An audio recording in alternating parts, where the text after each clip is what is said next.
Pushkin.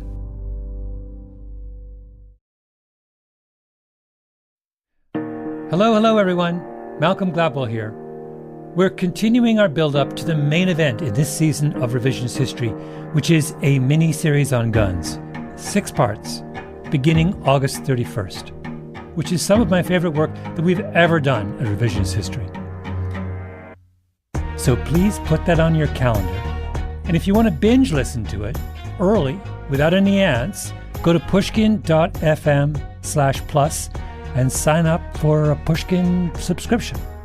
Anyway, to get you in the mood for that series, which I will say right now goes in some very strange directions, I thought I'd give you this.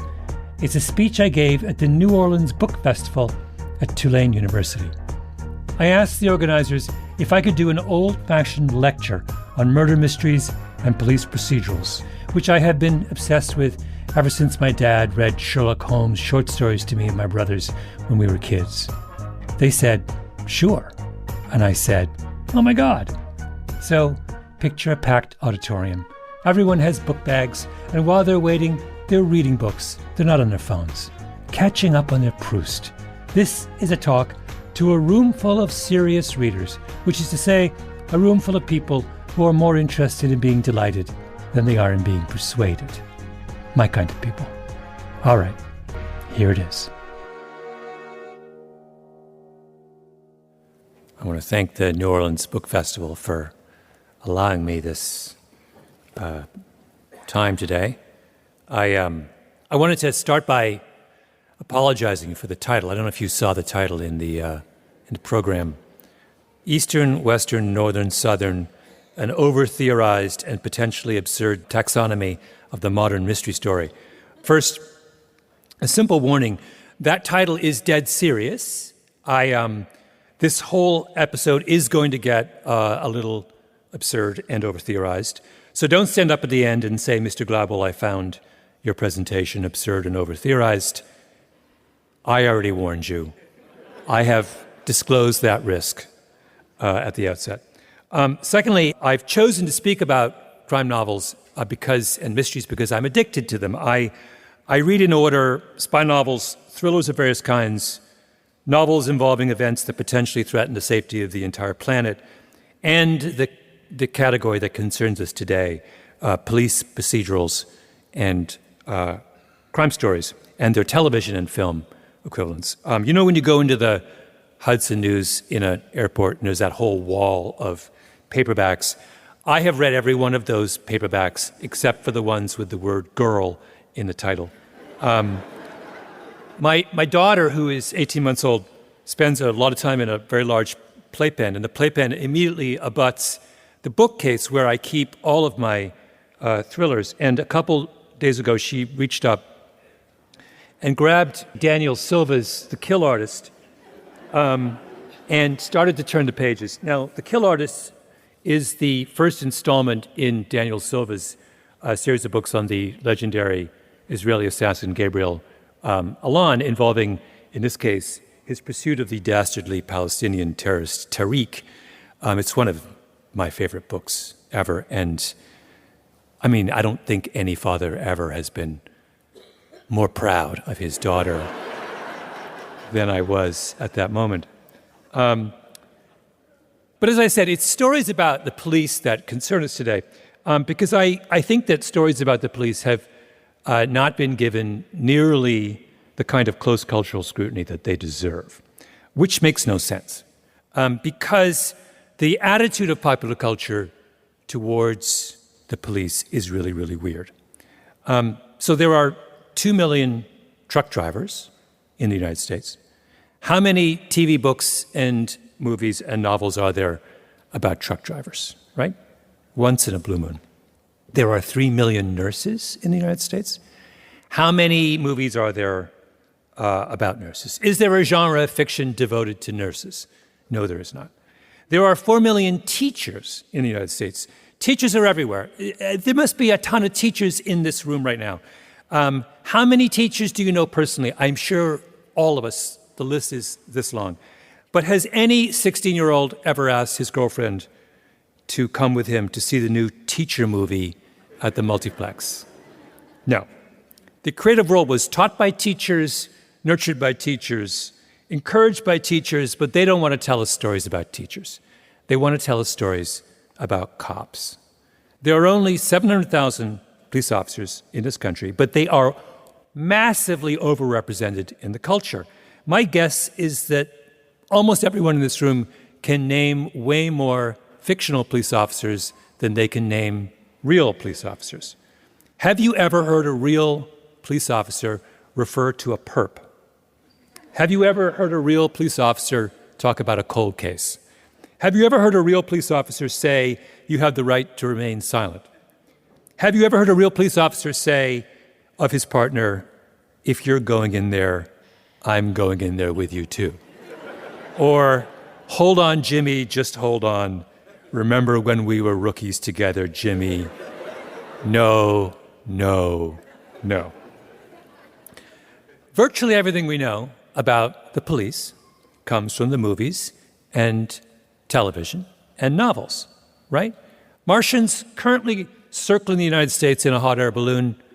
If one of those Martians currently circulating the United States in a hot air balloon ever gets a Netflix subscription, they will say, my God, we appear to have stumbled on a country of people running around in tight blue uniforms and wearing aviator glasses. So today I want to ask the question, what have we learned from our immersion in all these police procedurals and crime novels? And what are the social consequences of that learning? Which is an important question because I think all of those crime books and movies have really, really screwed us up. Okay, let's begin with Ed McBain. Now, for those of you who may not be familiar with Ed McBain, he was in the post-war years one of America's most popular mystery writers. He wrote police procedurals about a fictional 87th precinct. And the officers in his precinct were all young men. They all had very pretty wives.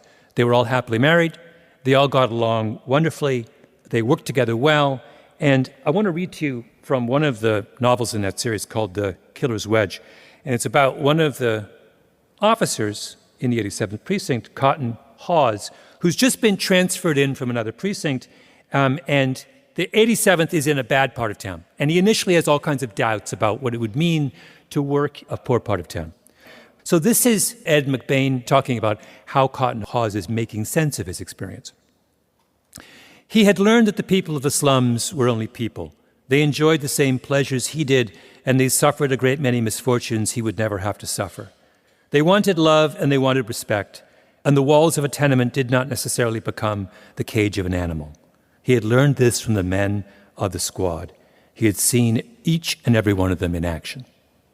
Then he goes on. But he was surprised to learn that the men of the 87th clung to another concept which in no way limited the effectiveness of their law enforcement. That concept was fairness. And within this concept, they knew when to get tough and when to understand. They did not automatically equate slum dwellers with criminals. A thief was a thief, but a person was a person. Now, this is a remarkably idealized view of law enforcement, right? I mean, let me give you another example from the same era, 1950s, which is, of course, the television show Dragnet, created by Jack Webb. At its height, Dragnet is an astonishingly popular television show. At one point, of the 27 million American homes with televisions, 16 million will be tuned to Dragnet on Thursday nights when it ran, which is a number that has never been approximated since. It's an insane number. And Dragnet is a show about the LAPD. And it's a story of a group of dispassionate, unbelievably professional, highly competent police officers. One of my favorite Dragnet episodes involved Joe Friday, who is the hero of Dragnet, arresting a woman for a crime. And at the end of the episode, the woman he arrests thanks him for arresting her. Which, when has this ever happened in real life, ever? But it happened in Dragnet. And, you know, you could make a list of if you make a list, it's a very fun exercise, of the 5 most influential television shows of all time, right? 60 Minutes, probably The Real World, which kind of invents reality TV, probably put The Cosby Show on there, for its influence on race relations. But it absolutely is the case that Dragnet is one of the 5 most influential and important television shows of all time. And it belongs in that list because what it does is it represents the first time on television that this same idea that Ed McBain has is put forth, and which is this notion that the police are good at what they do, right? I'm quoting here from a Time magazine article on Dragnet when it first became a hit. The flood of Dragnet fan mail suggests that the U.S. completely forgets that it is a nation of incipient cop haters when its eyes are glued on Webb's show, that it has gained a new appreciation of the underpaid, long-suffering, ordinary policeman, and in many cases, its first rudimentary understanding of real-life law enforcement. So this is Time magazine in the 1950s, when it was the embodiment of Middle America, describing the United States as a nation of incipient cop haters. Today when we think of cop haters, we think of, progressives, radicalized activists, civil rights zealots, blah. Back then, Time magazine is saying America, Middle America, were the cop haters until people like Ed McBain and Dragnet came along and convinced Americans that their perception of law enforcement was wrong, right? Those shows represent a massive narrative innovation. They introduce Americans to an idea that had never occurred to them before, and that is the idea of the excellent police officer. More on the taxonomy of the modern mystery story in a moment.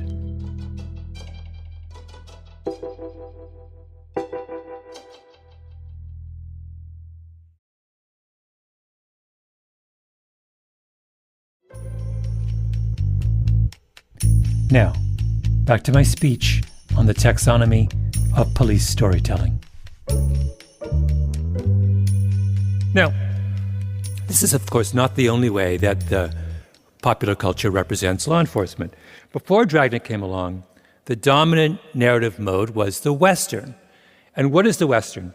It's the parable about the consequences of the absence of institutional authority. What do you do in your little town on the plains when there is no police department? Well, ordinary citizens, possessed of no more than their own courage and a six-shooter, have to restore order on their own. Now, alongside that, you had the rise in fiction of the private detective, Hercule Poirot, Sherlock Holmes, Philip Marlowe, Angela Lansbury in Murder, She Wrote. And what is the prevailing view of law enforcement in the world of the private detective? It is that the police are present, but they're incompetent. They can only catch bad guys with the help of talented outsiders, right? Of amateurs.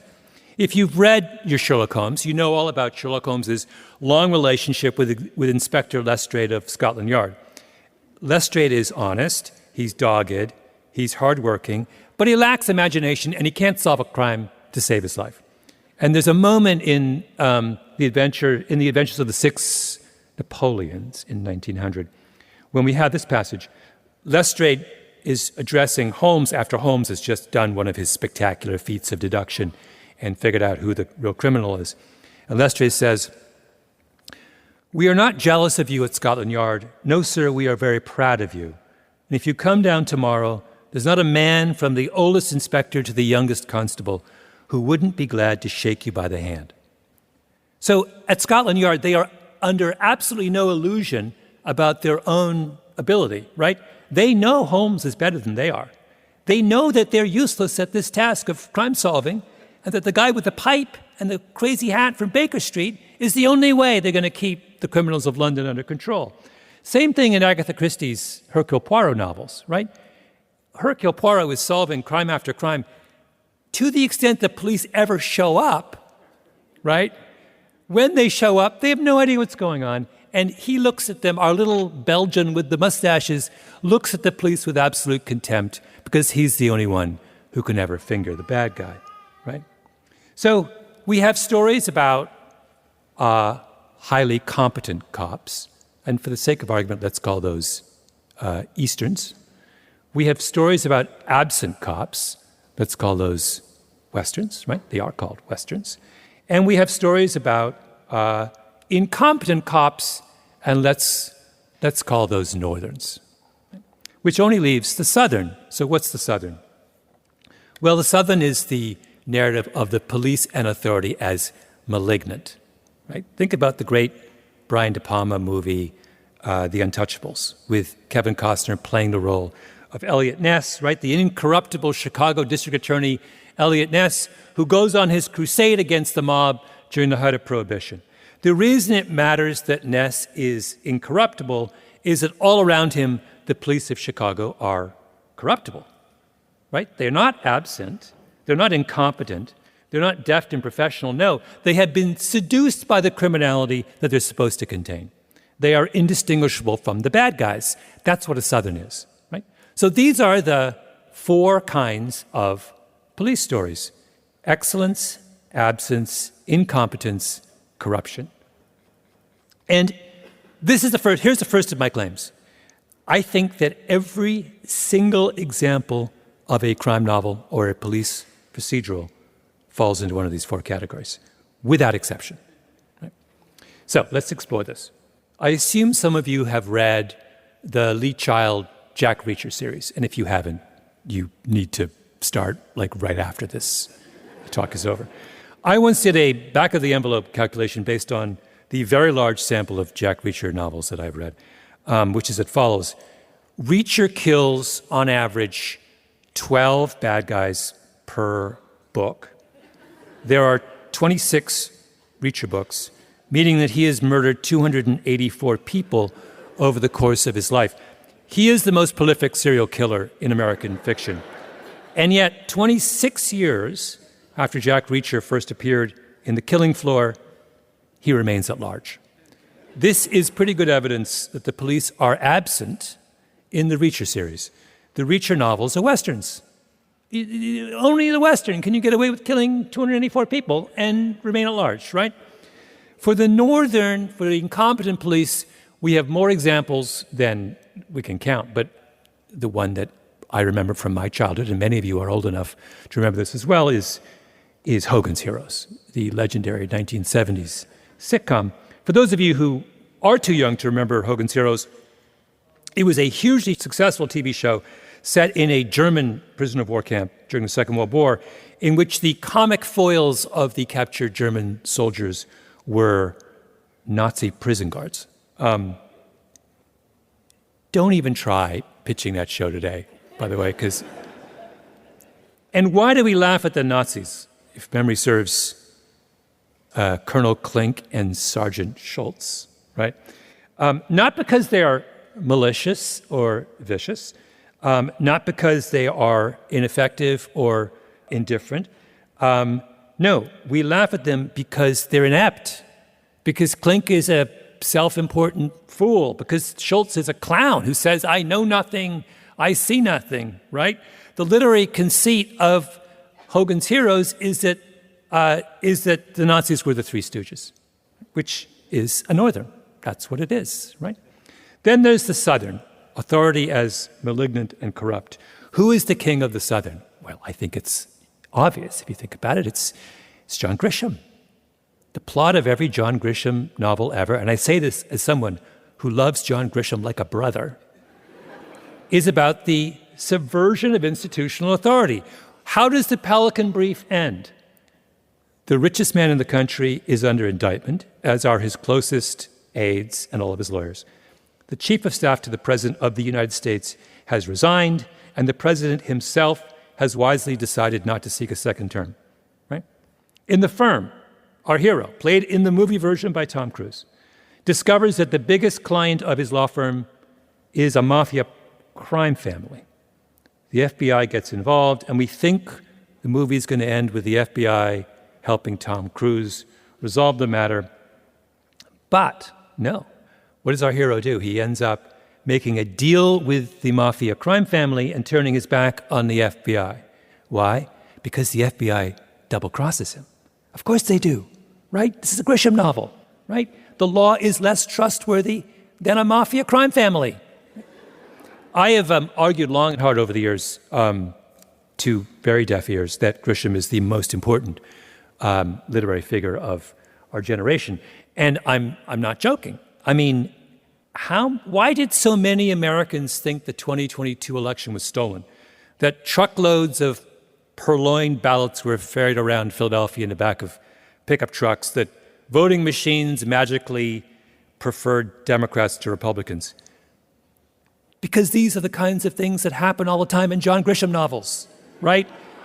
And given that John Grisham has sold 300 million books and has had 28 consecutive #1 New York Times bestsellers, it is a statistical certainty that a good majority of the people wearing MAGA hats and storming the Capitol on January 6th read a Grisham book every night before bedtime, after, of course, being inoculated with their daily dose of Tucker Carlson.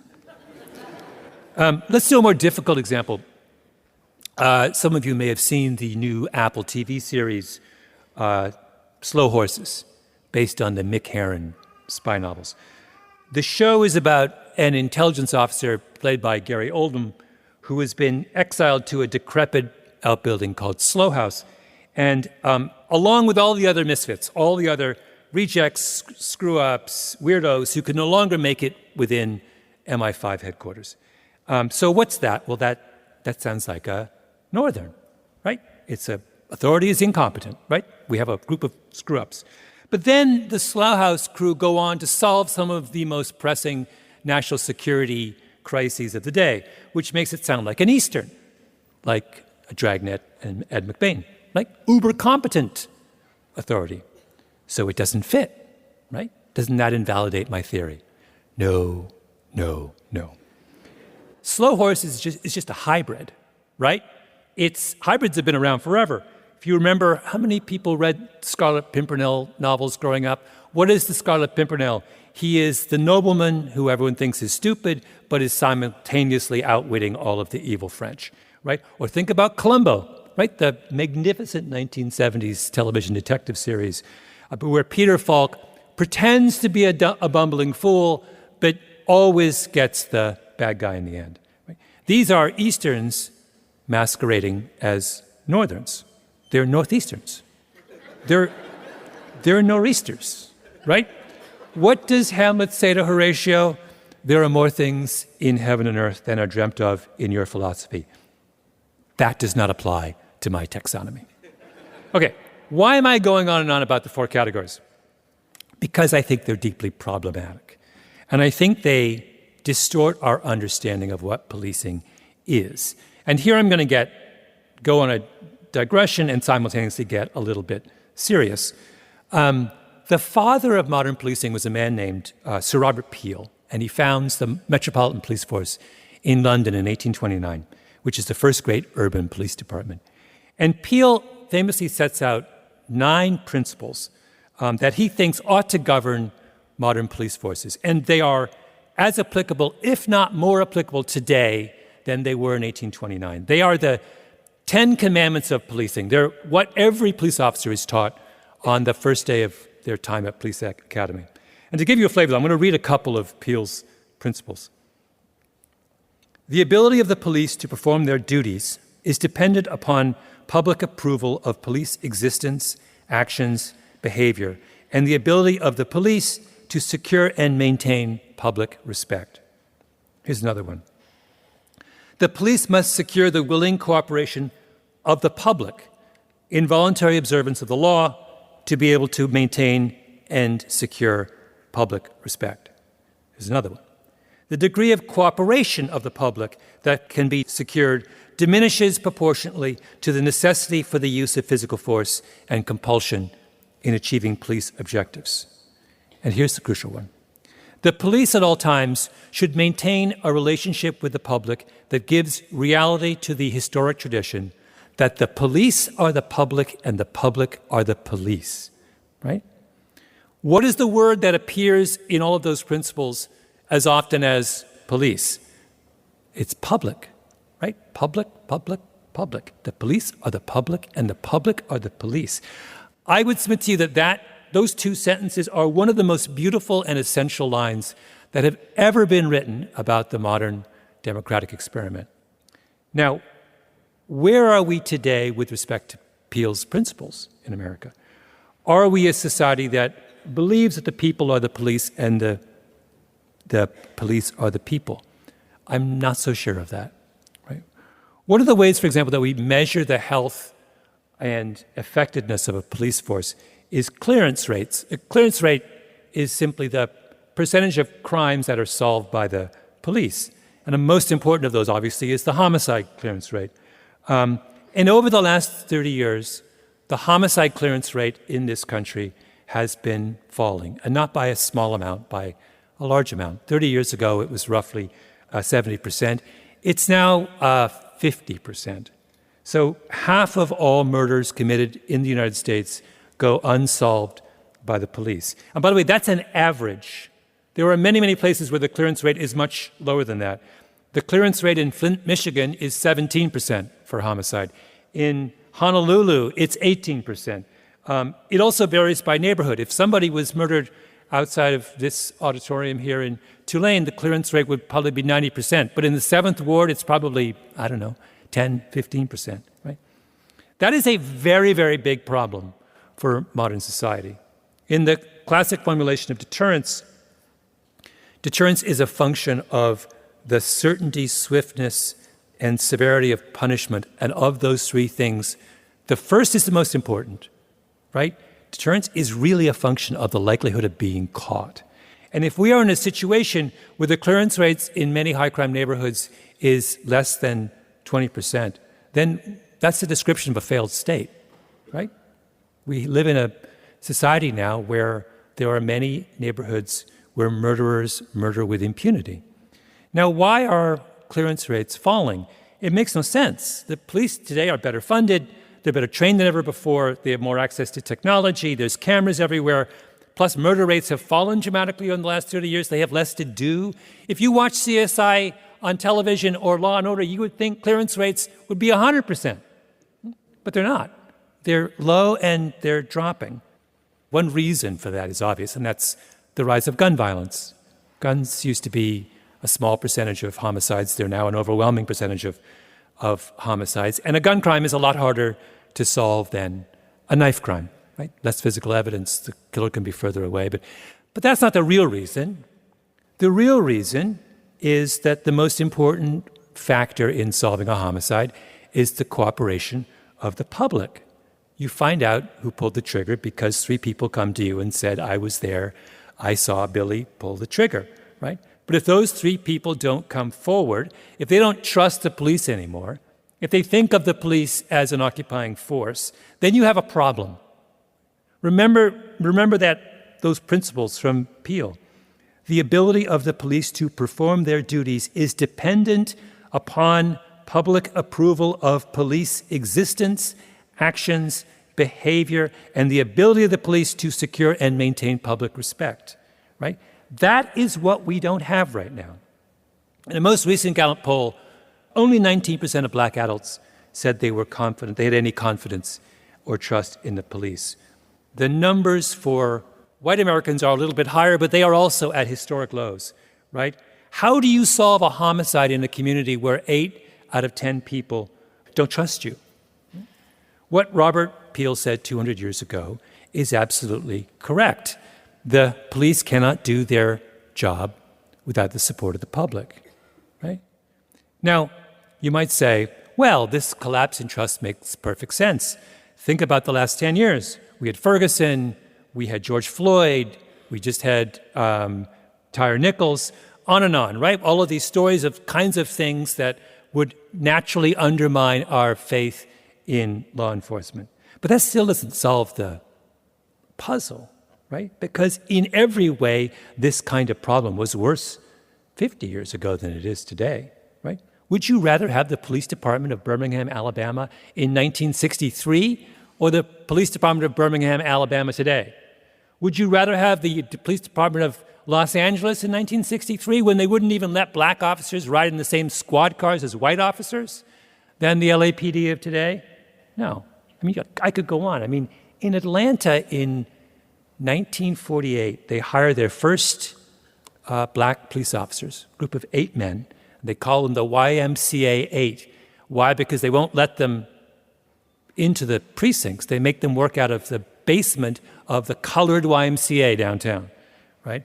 And they get so much abuse that half of them quit within the first year. Abuse from their fellow white police officers.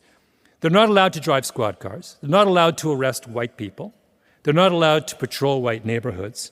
White officers would gang up against them and falsely report them for drinking on the job. White officers tried to run down a couple of them in the street.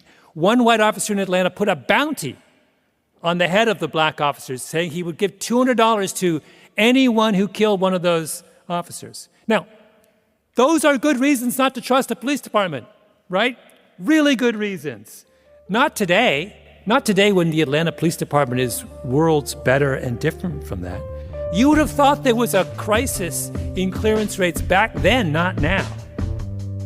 We'll be right back.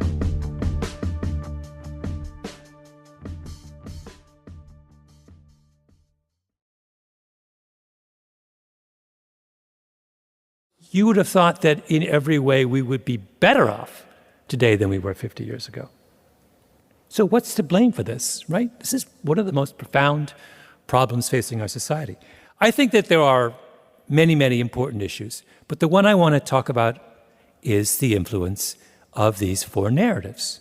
The first problem with the narratives, I think, is obvious, and that is that it is a dangerous thing to over-narrativize a group of people.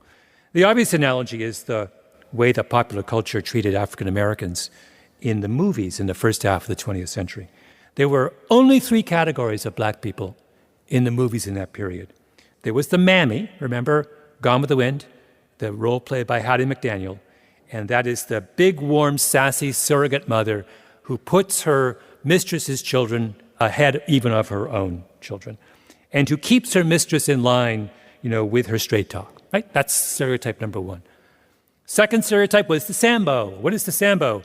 The Sambo is the childlike, passive, deeply loyal manservant, right? The Uncle Tom. And if you were a black actor or actress in Hollywood in the first 40 years of the 20th century, those were the two roles that were available to you. And the third group is the shiftless, devious, untrustworthy, lazy subversive, right? The screenwriters and the novelists of America put all black people into one of those three categories for 100 years. Why? Because they couldn't be bothered to explore the idea that there was as much variety and beauty and complexity in black people as there were in white people. A narrative is a stereotype. It's a kind of shorthand used by writers. And these stereotypes aren't harmless.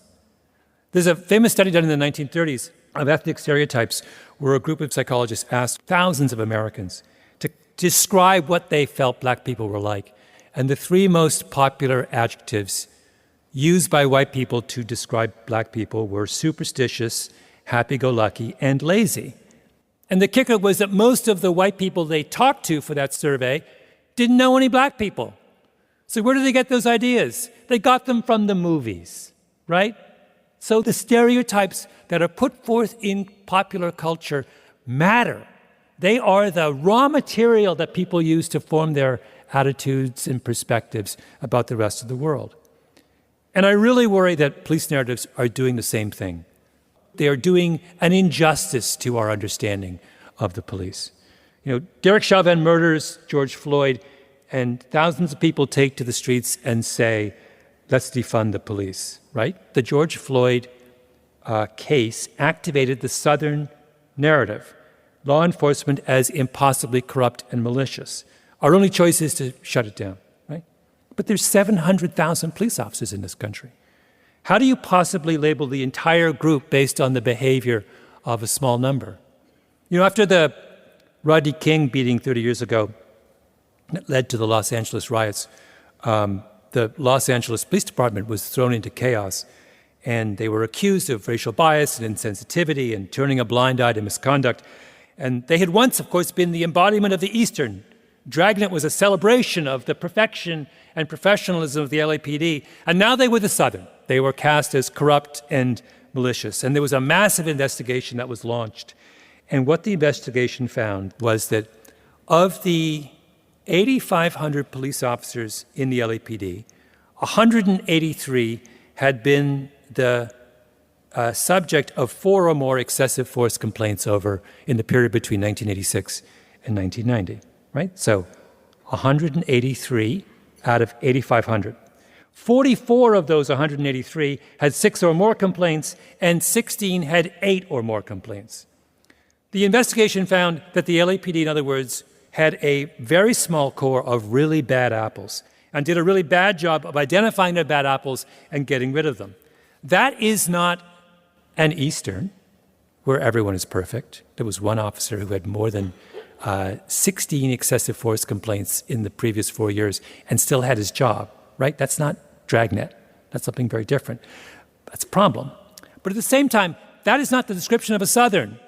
It's not a description of an entire department that is malicious and malignant, right? You cannot call a department of 8,500 people corrupt and malignant because it has 44 really bad apples. So our police narratives have made us sloppy.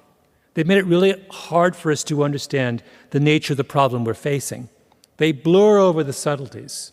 You know, you have one side saying it's all rotten, and the other watching Dragnet and reading Ed McBain and saying these are noble, courageous men doing an impossible job against overwhelming odds. They deserve our unqualified support, right? That neither of those narratives are true. How can the people be the police and the police be the people when the people don't understand who the police are? Right? Problem number one. We don't make this mistake with teachers. We don't make it with truck drivers. We don't make it with nurses. When we hear that a teacher is a bad teacher whose students don't learn anything, we don't say, oh man, teaching is broken. Let's defund teaching, right? We just say that's a bad teacher who should be replaced, and let's do a better job of training and selecting them next time. And the reason we're free to do that is that no one has come along and constructed a magical teacher genre that allows us to assign every teacher to one of 4 reductive narrative categories. Second, and a more important point, is that I think we need to consider what these narratives do to those within the profession. Because how the police think of themselves is also shaped by these theories. You know, it's often been said that The Godfather, I'm sure you've heard this, The Godfather started out being about the mob, but before long, the mob was about being like the Godfather, right? They all started pretending they were Marlon Brando, or cultural narratives about groups don't just reflect those groups, they also start to define those groups. So the police also watch Law and Order, right? They also read crime novels. And what do they learn from them? They learn that law enforcement is about them. It's the story of their own identity and skill. Are they any good? Are they honest? Are they as dogged and skilled and fundamental as the police of Ed McBain's 87th Precinct? Or as hapless as Colonel Klink and Sergeant Schultz? The great crime novelist Joseph Wambaugh, who was a LAPD officer for many years, once said that the modern police novel was not about the man working the case, but the case working the man. Meaning that the innovation of police fiction in the modern era was to turn the spotlight on what the job of maintaining law and order did to the psychology and peace of mind and character of the man tasked with maintaining law and order. And I think that's exactly what the 4 narratives are doing. They are simply giving different answers to that question of who the police officer is. In the Western, it's just the ordinary man must summon his own courage to step into the breach. In the Northern, the officer is not up to the task. In the Southern, the officer is corrupted by his responsibilities. And in the Eastern, our hero rises magnificently to the challenge. Police fiction in all of those forms is an exercise in narcissism. These are not novels and shows about solving crimes. They're shows about crime solvers. And where is the public in that? Right? Where? If Robert Peel were alive today, he would look around him and he would say, we have given police officers a picture of their profession that leaves out the most important element in their success. The people whose respect and support make police work possible. Remember that Peel principle? The ability of the police to perform their duties is dependent on public approval of police existence. I defy you to find anywhere in the world of crime fiction a representation of that idea. It doesn't exist. Right? That's not the reason people write fiction, police fiction, and it's not the reason why readers like me love police fiction. So what is the solution? Well, it breaks my heart to say this, but it is time for us to turn our backs on a spy novel, right? No more. Enough. It's been 100 years or more, and it has left us worse off than we started. I'm sure all of you have been watching the governor of Florida on his current cultural cleansing campaign. And all I have to say is, where is Ron DeSantis when we need him? He's so busy banning Jodi Picoult novels that he's missed the real culprit, which is Lee Child, John Grisham, Ed McBain, and Arthur Conan Doyle. Let us go to the Hudson News at the Jacksonville airport, take all of those paperbacks off the wall, put them in a big pile in front of the State House in Tallahassee, and light a match. Thank you.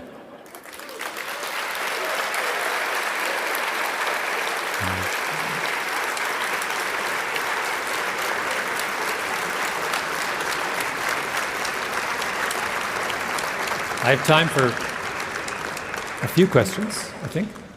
If anyone wants to come forward.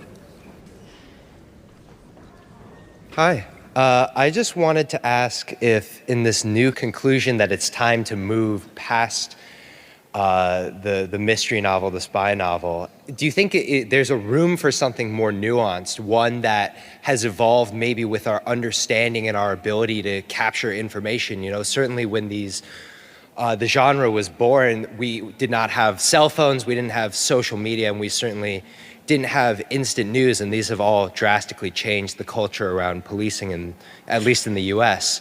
Do you think there's a way for the genre to move on and be more incorporative of these elements and more reflective of the way policing actually is? I do think that. I mean, basically what has happened, I think, is that we have exhausted the possibilities of the form.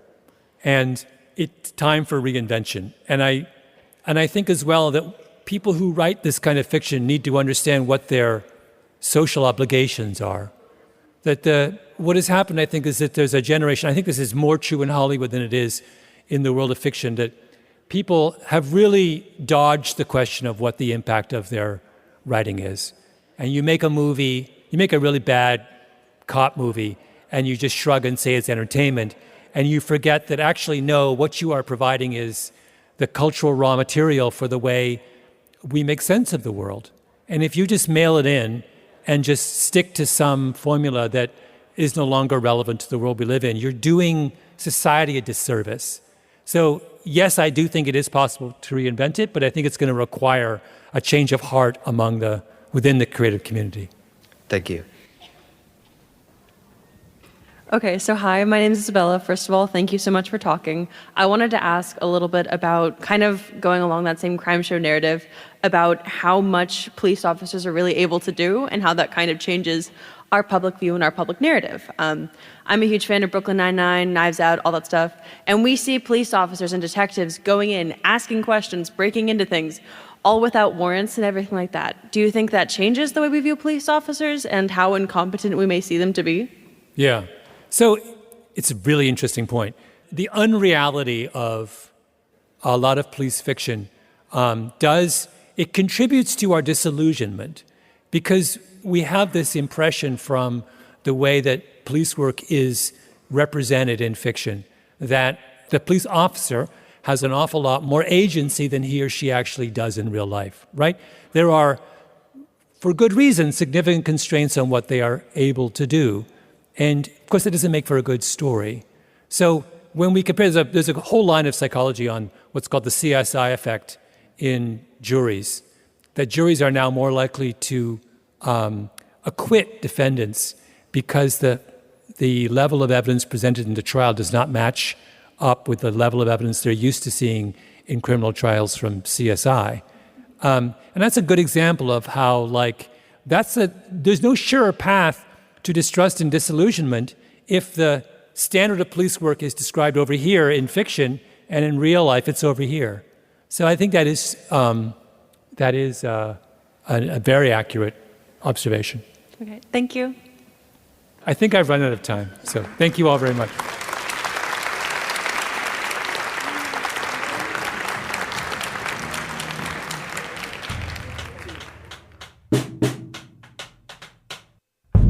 This episode of Revisionist History was produced by Kiara Powell with Ben Nadaf Haffrey and Jacob Smith.